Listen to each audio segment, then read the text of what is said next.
Eu achei tão bacana um candidato a vereador que teve aqui, congregando conosco, mas não por ocasião da eleição, já tinha vindo outras vezes, mais o Carlinho. Falou, você é vereador, Carlinho? Ele falou, não, eu estou vereador. Porque o mandato acaba daqui 4 anos. Não é bacana? Eu não estou. Eu também estou ancião, irmão. Amanhã eu morro, não sou mais.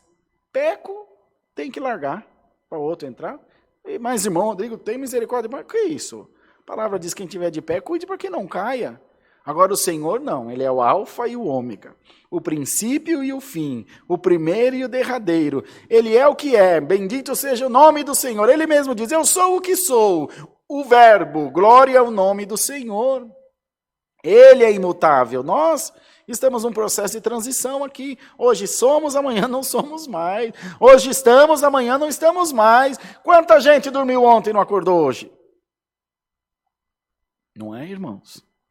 E se você começar a encarar a vida com esses olhos, com essa concepção, você jamais se afastará de Deus, pode ter certeza.